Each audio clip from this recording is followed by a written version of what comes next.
할렐루야. 제가 칼럼을 썼죠.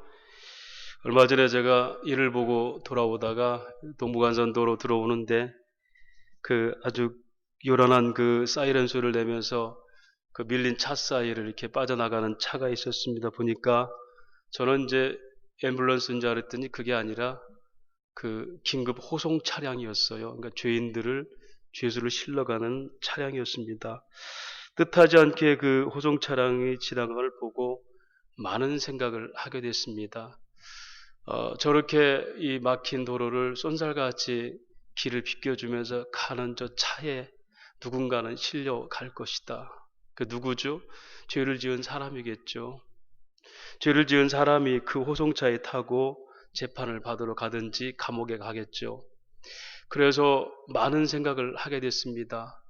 저 차를 기다리는 저 피의자, 죄인의 심정은 어떠할까? 차를 타는 순간부터 자유는 속박당하고 변명조차 할 수 없는 그런 무거운 침묵만 그에게 남을 것이고, 지난 시간들을 돌아보면서 후회 막막한 그런 삶을 그가 느낄 것입니다. 그런데 여러분, 그것이 과연 피의자 그 사람의만 얘기입니까? 하나님을 떠난 저와 여러분이 바로 그렇게 운명적으로 형벌을 기다리는 인생들이었습니다. 호송차가 와서 데려가서 우리를 범죄인으로 봐서 판결을 내리는 그런 판결은 이미 공의의 선포인 바로 말씀, 하나님의 약속에서 선포돼 버린 겁니다. 죄를 짓는 자는 정령 죽으리라, 이게 형벌이었죠. 그래서 우리는 운명적으로 그렇게 나를 데리러 갈 형벌, 그걸 기다리는 그런 운명이었습니다. 세상의 범주는 일정한 형기를 마치고 나오면 자유를 얻을 수 있지만 영원한 형벌은 우리에게 자유가 더 이상 없습니다. 그걸 구원하신 분이 바로 예수십니다. 더 이상 우리에게는 호송차가 우리 것이 아니고 우리 앞에 달려오는 이 형벌의 호송차를 예수께서 돌려보내셨습니다. 그런데 여전히 이 차는 지금도 온 사방에서 사람들을 실러 다닙니다. 그런데 우리와는 상관이 없게 됐습니다. 그게 이제 성육신하신 예수님의 은혜라, 이렇게 요한복음은 끊임없이 서론에서 주장하고 있죠. 바로 말씀이 육신돼서 이 땅 가운데 오셔서 바로 그 속죄가 일어난 것이고, 그분이 우리 가운데 거하셨다 그랬죠. 어디 옆에 계셨을까요? 손 붙들고 같이 가셨을까요? 관계 나눔일까요? 아닙니다. 우리 안에 들어오셔서 우리 안에 성전 삼으셔서 그분과 우리가 분리될 수 없는 연합된 삶을 살게 하신 거예요. 또 그 영광을 누가 봅니까? 세상 사람들은 보지 못해요. 우리가 보죠. 우리가 보니 독생자의 영광이요 하나님의 영광이었더라. 그렇죠. 세상 사람들은 예수께서 그 마음에 오셔서 진리를 이루신 것을 알지 못하고 보지 못합니다. 그러나 우리는 그걸 보고 있어요. 그런데 그 영광이 뭐죠? 은혜와 진리가 충만하더라 그랬어요. 은혜와 진리, 하나님의 성품, 하나님의 하나님 되심입니다. 그런데 오늘은 바로 그 말씀을 요한 사도가, 세례 요한이 먼저 와서 증거하게 됐고, 그걸 다시 요한 사도는 설명하는데 뭐라고 설명합니까? 우리가 다 그의 충만한 데서 받으니 은혜 위에 은혜로라. 은혜를 강조하고 있죠. 사랑하는 여러분, 저와 여러분이 오늘도 은혜를 받기를 원하십니까? 여러분 은혜를 받기 원하시는데 과연 은혜가 뭘까요? 오늘 요한 사도가 하고자 하는 은혜가 과연 뭘까요, 여러분? 아니, 우리가 정말 은혜답게 은혜를 받고 있습니까? 아니, 우리가 원하는 그 은혜가 정말 하나님이 원하시는, 주시고자 하는 은혜였겠습니까? 이걸 우리가 살펴보자는 겁니다.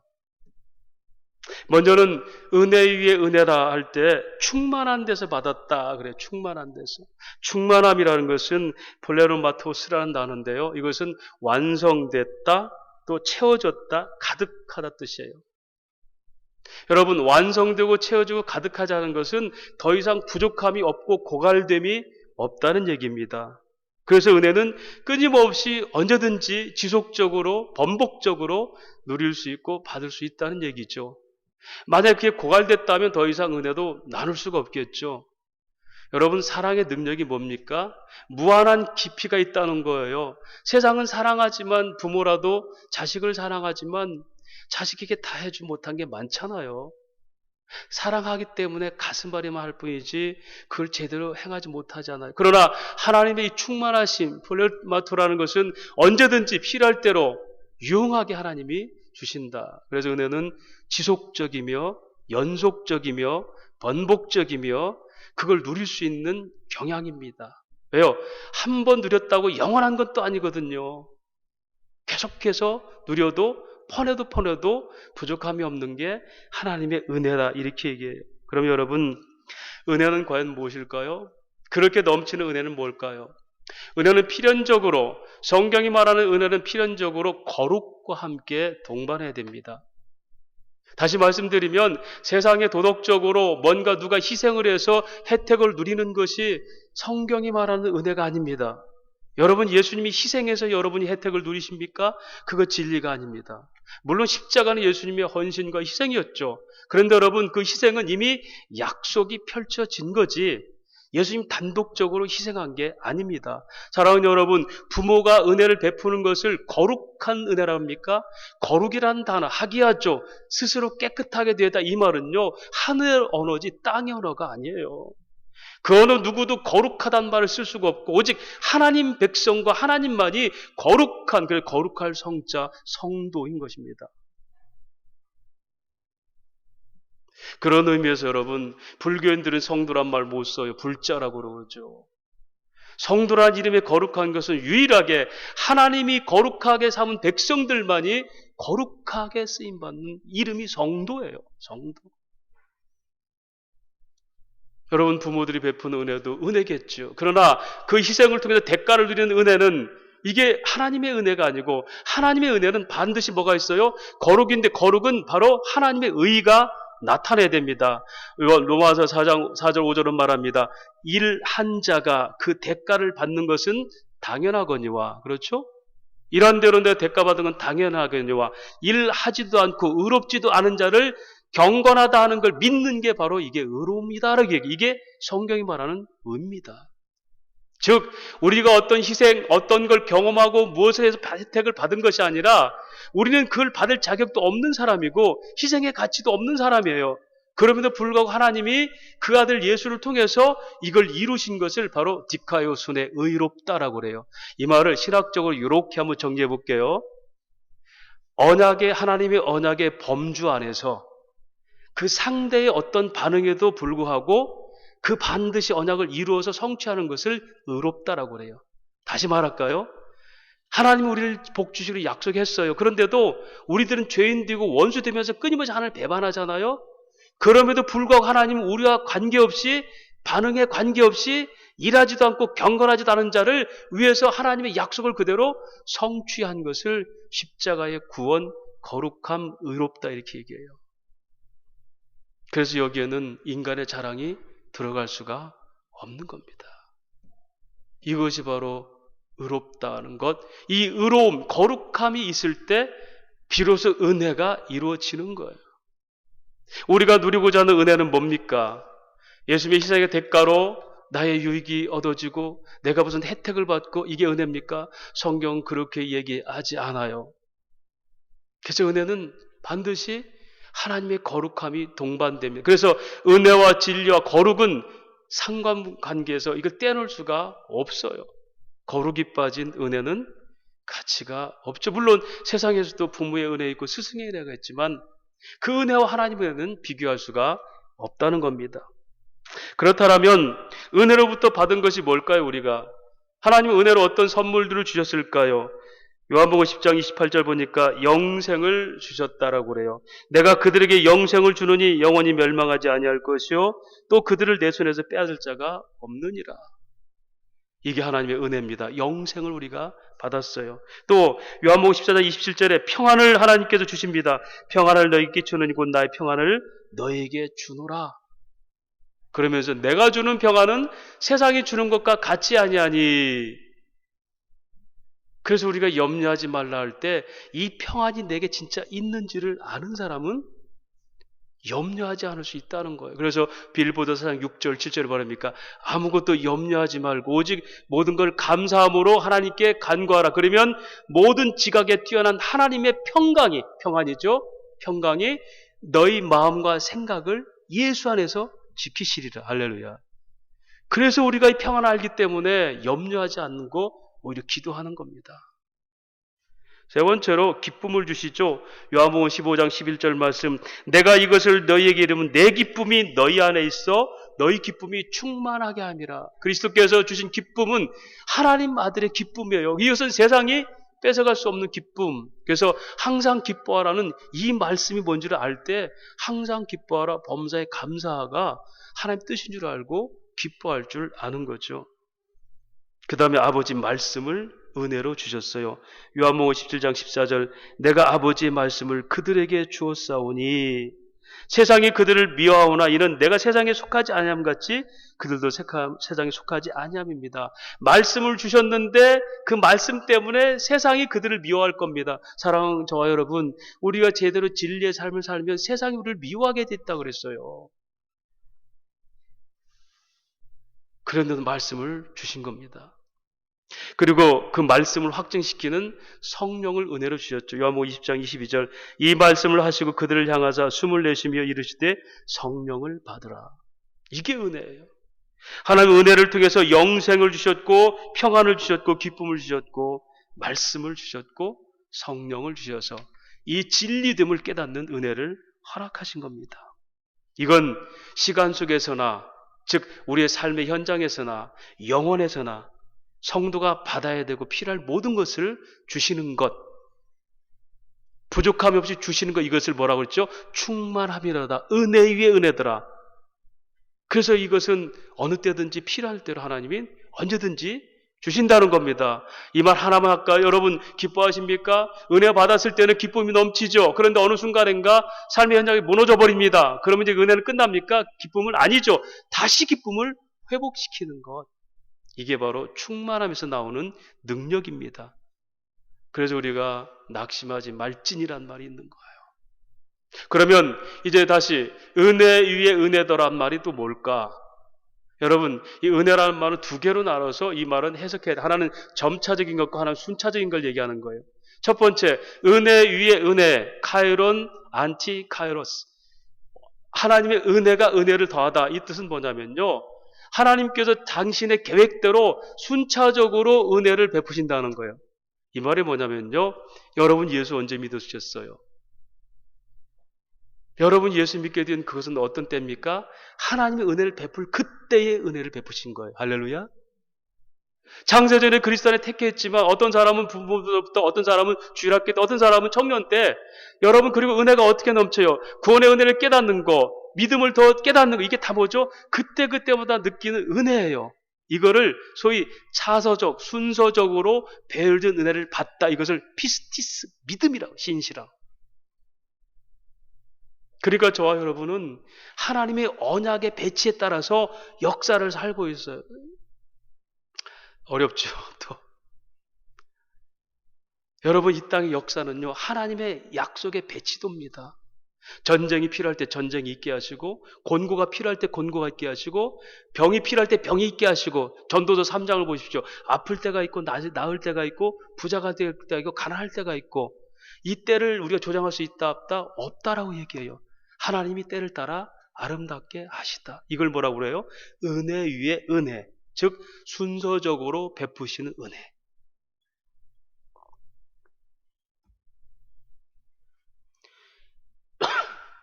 이 은혜는 반드시 하나님의 의지가 발동되기 때문에 우리가 요청한다고 돼서 되는 게 아니에요.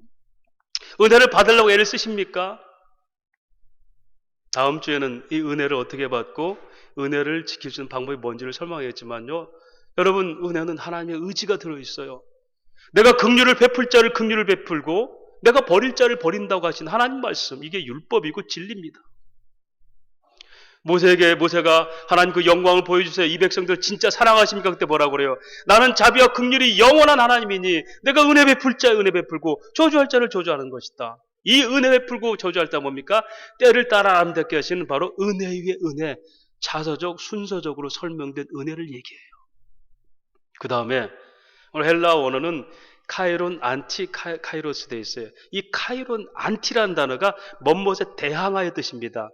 이걸 또 부정적으로 쓰면 안티케이마이, 성령을 대항하여 육체가 싸우고 이런 싸움의 얘기거든요. 그런데 이건 이렇게 표현할 수 있어요. 여기서는 은혜에 대한 은혜를 주신다.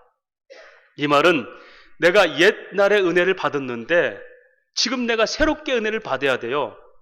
그때 옛날 은혜 갖고 너 그것 갖고 생각해가 아니라 바로 새로운 은혜로 채워주신다는 거예요. 즉 이 말은 뭐냐면 앞에 있는 것은 순서적으로 배치된 은혜고 이 말은 뭡니까? 뒤에서는 이게 날마다 풍성하게 부족함이 없이 날마다 채워주신다. 이걸 충만함.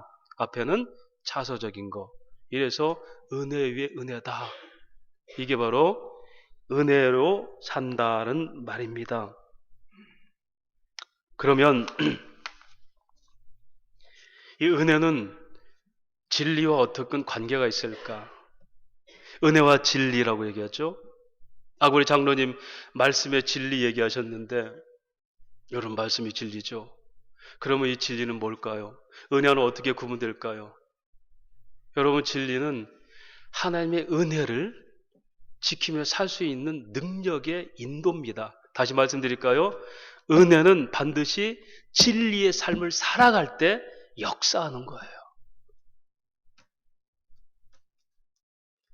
이렇게 비교할게요.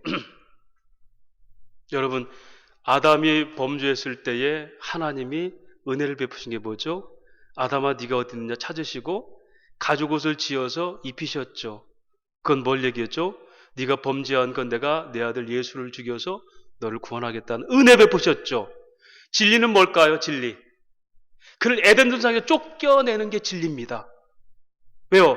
너희가 죄진 상태로는 도저히 네 힘으로는 영생을 누릴 수가 없어. 생명나무 실과를 먹으면 안 돼. 화형검을 둘러놓고 쫓겨나버려요. 그럼 뭐랍니까? 내가 너희 광야 나가서 너에게 율법을 줄게. 그걸 지켜내는 것, 이것이 바로 너희가 생명나무로 오는 길이야. 그런데 너희가 율법을 지킬 수 있니? 없지. 내 아들 예수가 율법을 다 지키게 돼 있어. 그 예수를 믿는 길만이 이 영생으로 들어오는 길이야. 이게 여러분 진리예요. 제가 어제 이 설교를 화요일날 준비해 놓고 15장을 다 정리해 놓고 이게 더 어려운 거예요. 어떻게 설명해야 될지. 그래서 어제 운동하면서 그런 생각, 하나님, 제가 이 말씀이 자꾸 어려워지는 건 제가 뭔가 잘못해서 그런 거 아닙니까? 그 지난 한 주간 동안 쫙 제가 이 런닝하면서 생각해 봤어요. 어떤 죄를 졌을까? 그러면서 그런 생각했어요. 목사는 성모가 돼. 성모. 거룩한 어머니. 돼야 되겠다. 성모 마리아가 아니라 성모 목사. 왜냐면요. 사랑하는 하나님 백성들에게 말씀의 꼴을 먹이는 게 목사의 사명이에요. 근데 젖을 먹이는 어머니가 몸을 함부로 굴려서 아무것 먹으면 아기가 어떻게 되겠어요? 진짜 목사는 성모 역할을 해야 되겠구나. 거룩해야 되겠구나. 경건해야 되겠구나. 여러분 저는 안심합니다. 저는 구원받았어요. 제가 어떻게 살아도 하나님 나라 갑니다. 그런데 제가 경건하고 거룩하고 제가 싸우고자 하는 것은 다른 거 아니에요. 주신 말씀을 전할 때 그 말씀들이 어떻게 하면 진리로 성도들에게 먹여질까? 이게 저의 고백이에요. 그래서 어렵지만 하나님 이 말씀들이 들려야 되겠는데 어떻게 할까요? 제가 다시 어젯밤에 밤 10시 반부터 다시 설교를 적었어요. 오늘 아침에 정리하다가 또 그게 아닌 거예요. 일부 예배 때 하다가 그게 아닌 거예요. 여러분 끝없이 고민합니다. 그런데 말씀이 쉬울 수가 없어요. 왜냐하면 세상 사람들이 못 듣는 말씀이 하나님 말씀이에요. 그래서 세상 관점으로 볼 수 있는 게 아닙니다. 볼까요? 은혜? 우리가 보니 하나님의 영광이었다. 지난주 말씀드렸죠. 프로 옵티마조티 그랬잖아요. 프로스 옵티마주테. 뭡니까? 여러분 그것은 보는 것은 데우마이 뚫어지게 쳐다본다고 성경 보이는 게 아닙니다. 째려본다고 성경 보이는 게 아니에요. 엔볼레오 내가 아무리 영적 감각까지 보려고 해도 성령이 역사하지 않으면 영적이 안 돼요. 프로 옵티마주가 뭐죠? 어떤 관점으로 본다는 거예요. 이게 세상이 베푸는 그런 도덕적 은혜가 아니라 거룩이 들어간 은혜를 말하는구나. 이렇게 보는 게 뭐죠? 영광을 보니라는 거예요. 우리가 보니. 진리는 이거죠. 바로 하나님의 은혜를 받은 사람이 그걸 믿음으로 연결시켜서 행하고 나갈 수 있는 힘이 뭐냐면 진리, 이게 말씀입니다. 이걸 율법이라고 하는 율법. 율법도 하나님의 말씀의 진리예요. 왜요? 그 말씀을 따라 사는 것이 하나님께 가는 길인데, 그런데 율법을 우리가 지켜요, 못 지켜요? 못 지키잖아요. 율법은 하나님이 어떠하신 분을 나타나고, 율법은 하나님 마음을 설명하는 거예요. 그런데 그것은 소극적 방법이었죠. 그런데 인간은 율법을 지킬 수가 없어요. 그래서 율법은 반드시 어떤 대가? 죽음이라는 대가를 치르잖아요. 내가 죽어야 내 안에 예수가 살아요. 자, 이걸 또 한번 이렇게 설명해 봅시다. 여러분, 이스라엘 백성들이 6월절에 어디 나와요? 출애굽하잖아요. 그렇죠? 출애굽하는데 하나님께서 이 애굽의 장자들을 다 죽이죠. 근데 이스라엘 백성들만은 어떤 방법을 쓰죠? 어린 양의 피를 취하여서 문 인방에 바르죠. 그러면 그 하나님의 그 죽음의 사자들이 넘어가죠. 이걸 유월, 패스오버, 덮어주고 넘어갔다는 뜻이에요. 죄가 없는 게 아니에요. 이스라엘 백성들도 다 죽어야 할 죄이지만 어린 양의 피를 바른 그 집만은 넘어가겠다. 유월 넘어가겠다. 이게 은혜입니다. 할렐루야. 이게 은혜예요.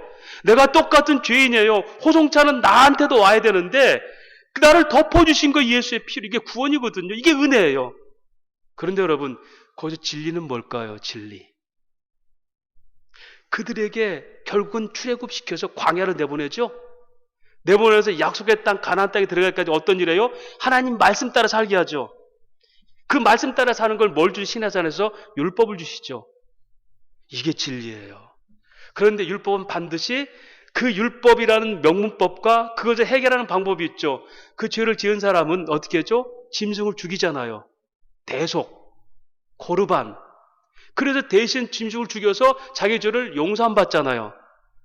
그래서 말씀드렸잖아요. 율법은 반드시 죽음으로 끝난다. 이게 율법의 완성이에요. 그걸 누가 하셨죠? 우리 대신에 예수께서. 자, 은혜와 진리를 또 한번 이렇게 설명해 봅시다. 여러분, 가늠하다 현장에 잡힌 여자가 있어요. 사람들이 정죄하고 돌로 쳐 죽이려고 합니다. 예수님께서 너희가 죄검잔 쳐라. 죽어야 될 여자예요. 사람들이 다 떠났습니다. 근데 예수님 뭐라고 하죠? 여인아, 나도 너를 정죄하지 않겠느니 그랬습니다. 이게 뭐죠? 너는 이제 살았어. 뭐죠? 은혜가 온 거죠. 은혜. 그죠? 마땅히 죽어야 될 사람이 은혜 받았죠. 근데 뭐라고 그래요? 네가 다시는 죄를 범치 마라. 다시는 죄를 범치 마는 게 뭡니까? 이제는 네가 과거의 그 삶이 아니라 은혜를 안다면 진리를 따라서 이제는 살아라. 할렐루야. 이게 은혜가 은혜답게 사는 삶이에요. 더 하나 설명할까요? 여러분, 사람들이 마태복음에 보면은 밑에서 산 아래서 가버나움 갈릴리 다니면서 예수께서 두루 다니면서 병든 자와 고치고 약한 자, 소위 바사지죠. 고통당하는 자들을 치유하셨어요. 사람들 은혜를 받은 거예요. 은혜를 덧입었죠? 그리고 사람들이 다 돌아갔는데 예수님께서 예루살렘 산에 올라가 계시는데 그때 일단의 사람들이 그 산으로 올라와요. 이들이 요구한 게 뭐죠?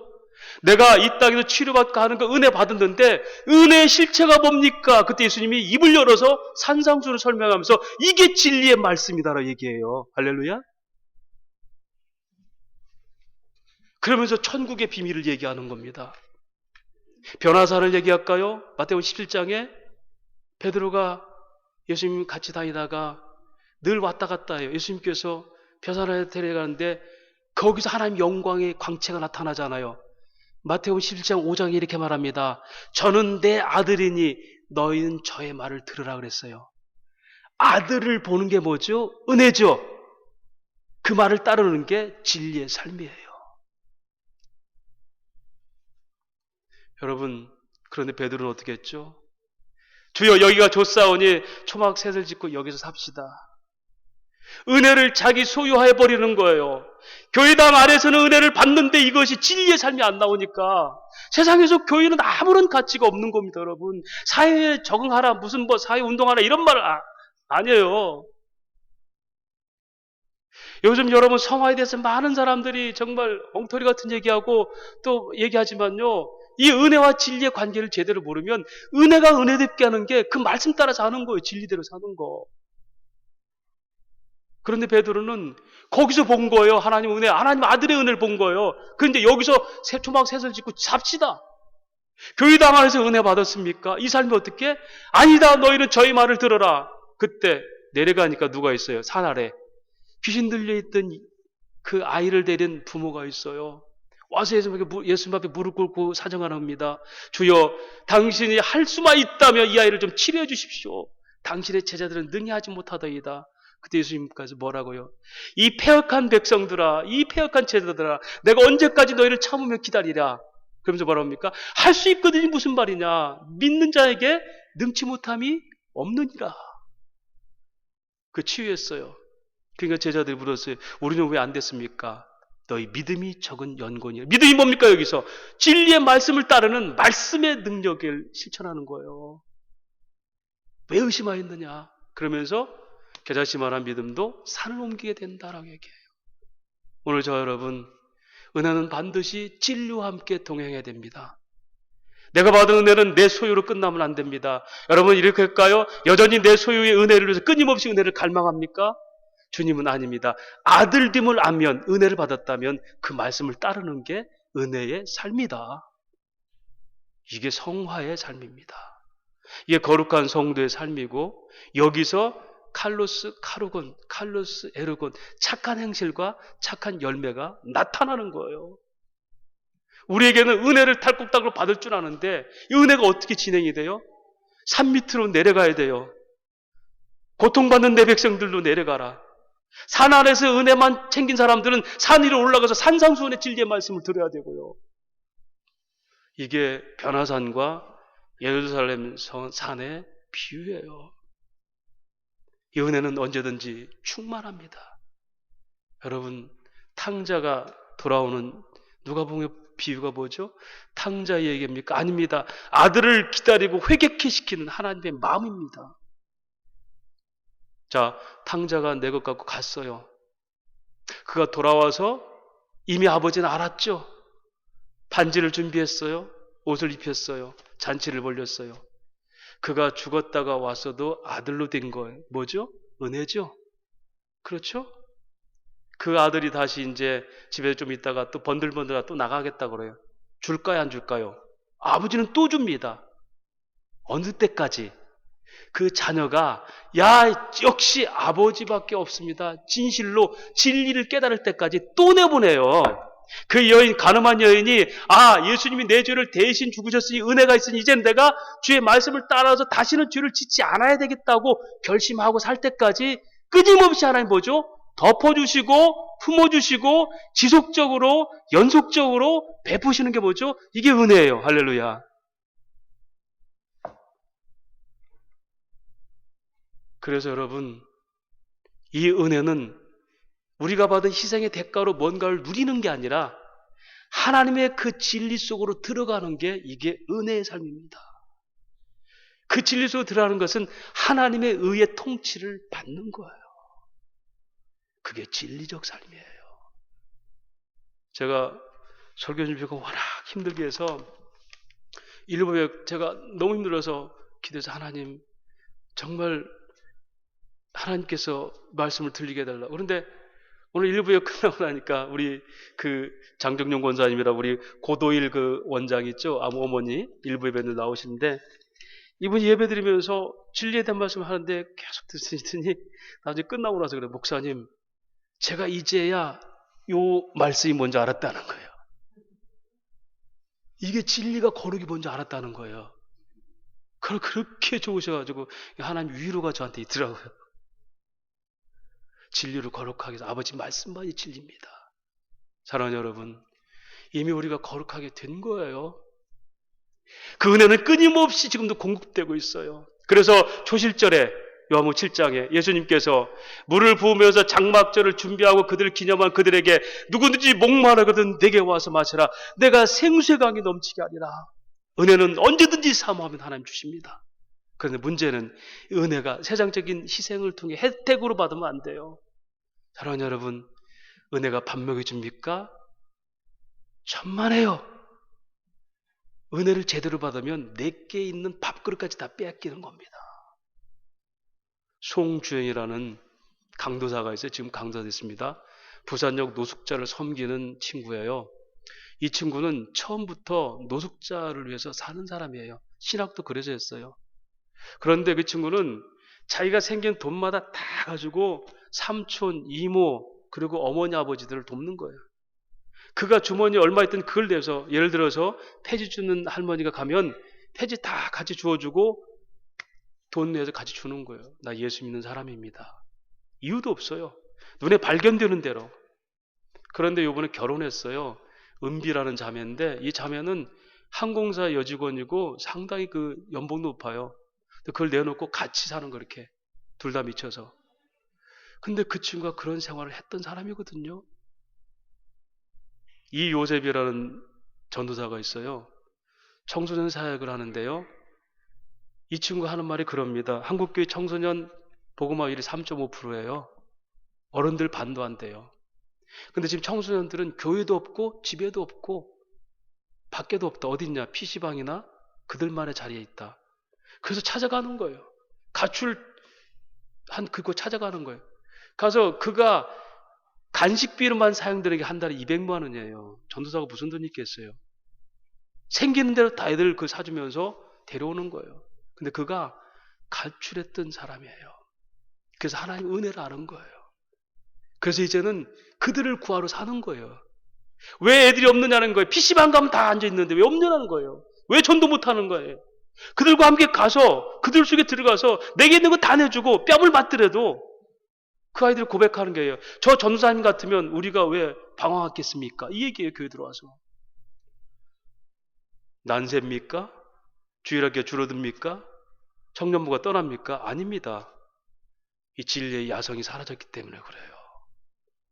이게 은혜가 뭔지 모르고 아닙니다. 그런 반응이 일어나지 않을지라도 우리가 원수되고 죄인 됐을지라도 하나님 그 아들 죽이셔서 의롭게 하셨으면 그들이 반응이 일어나지 않을지라도 우리는 그 은혜를 하는 게 이게 뭐죠? 은혜를 입은 진리의 사람들이에요. 은혜 입으면 밥 먹여줍니까? 아닙니다. 내 있는 밥그릇까지 빼앗기는 게 은혜예요. 빌립보서 1장 29절 그래서 말합니다. 그리스도 예수를 위해서 너에게 은혜를 주신 것은 다만 그를 믿을 뿐 아니라 그를 위해 고난도 받게 하라며. 이 고난이 뭐죠? 진리의 삶을 살면 너희는 고난 받게 돼 있어. 다시 말합니다. 은혜는 세상 사람들이 희생의 대가로 누리게 하는 어떤 것이 아닙니다. 반드시 거기는 거룩이라는 말이 들어갑니다. 거룩은 하나님께서 의롭게 하심으로 이루시는 겁니다. 죄인된 자들, 원수된 자를 위해서 자기를 기꺼이 내어주신 약속을 성취하신 하나님의 신실하심입니다. 이 은혜는 끊임없이 반복적으로 지속적으로 받게 되어 있습니다. 그리고 시간 속에서도 영혼 속에서도 이 은혜는 필요할 대로 주게 되어 있습니다. 문제는 이 은혜를 자기 사유화해서는 안 된다는 거예요.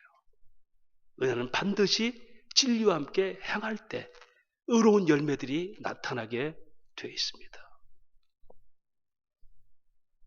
제가 은혜, 진리, 의에 대해서 다음 주에 제가 요약해서 하나 내드리겠습니다. 말씀을 정리합니다. 제가 이 설교를 준비하고 있을 때에 어제 추웠잖아요. 삼촌 한 분이 오셨어요. 오셔가지고 스토리를 얘기합니다. 저는 그런 분들을 너무 많이 만나서 다 알아요. 지금 자기가 상계고등학교 지금 계약직으로 와서 면접 보고 가는데 마침 또 소매치기를 당해서 지갑을 잃어버렸어요. 집은 어디? 너무 멀으면 돈이 비싸니까 인천인데 6천 원만 달라고 그래요. 저는 알죠. 그분이 저를 속이는 거. 스토리를 다 하니까. 근데 제 관심 어디 있는지 알아요? 들어오고서 일단 제 방에 날로 와서 앉아서 얘기했어요. 제 얘기를 계속 시켰어요. 제 얘기는 안 했어요. 그러니까 이 사람이 이제 얘기하다가 결론 뭐냐면 빨리 6천 원 달라는 거예요. 제가 6천 원을 주면서 이랬습니다.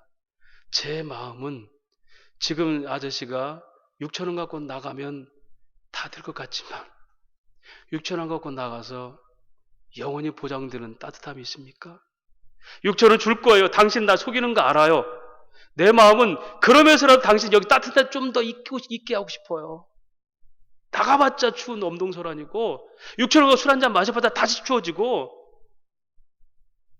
변명하며 거짓말하면서까지라도 옆에 좀 있어서 따뜻한데 조금이나 더 오래 있고 싶은 거 바로 그분이 예수십니다. 6,000원 가지고 가서 술 한잔 먹고 잠깐은 몸 데필 수 있어도 또다시 추워지는 게 인생이, 이게 죄진 인생입니다. 안식에 집이 있고 따뜻한 가족들이 있어야 되겠죠. 그게 영생입니다. 근데 돈 빨리 달라는 거예요. 갖고 나갔어요. 여러분, 오늘 저 여러분이 하나님이 우리에게 안 속는 자 다 속아요. 은혜 주세요. 속습니다. 그래도 끊임없이 주세요. 왜? 네가 이제는 죄를 짓지 말고 다시는 범죄하고 나를 따르라. 그 말씀을 따라 진리에 살 때까지 끊임없이 은혜를 베푸십니다. 하나님의 마음은 우리에게 물질 한 푼 주고 이게 있는 게 아니라 지금 그분과 함께 있는 이 시간을 원하거든요. 나와 함께 있는 것이 따뜻함이고 안식이다. 진리 안에 들어가 있는 것이 신앙생활이지, 십자가 섬기고 나 섬기려고 하지 마라. 내 은혜 안에 네가 함께 머무는 것이다. 할렐루야. 그런 믿음의 성도와 교회, 은혜와 진리가 충만한 삶이 되시기를 주의 이름으로 축원합니다. 하나님 아버지, 은혜를 감사합니다. 하늘의 비밀들을 어떻게 우리가 사람의 말로 설득하며 설명할 수 있겠습니까? 다만 성령께서 들리게 하신 대로 저희가 누릴 것이며 그렇게 살기를 소망합니다. 하나님, 때를 따라 아름답게 하시는 은혜 위에 은혜를 더하는 그 은혜를 믿습니다. 또한 은혜에 대한 은혜, 넘치도록 주시는 충만함을 믿습니다. 그러나 은혜는, 세상으로 그런 은혜는 희생의 대가를 누리는 어떤 것이 아니라 진리와 함께 영원함으로 나타나는 의의 열매가 줄 줄 믿습니다. 그런 믿음을 주옵소서. 그런 은혜를 누리게 하시옵시고 그렇게 진리와 함께 의로운 열매가 맺어지는 성도의 마땅한 삶이 되게 하시고, 이제는 산 밑에서 산으로 올라가 말씀을 듣게 하시고, 말씀 들은 산 위에 있는 사람이 산 밑으로 내려가 진리의 삶을 살아갈 수 있는 성도, 거룩한 은혜의 삶이 되게 하여 주옵소서. 예수님 이름으로 기도하옵나이다. 아멘.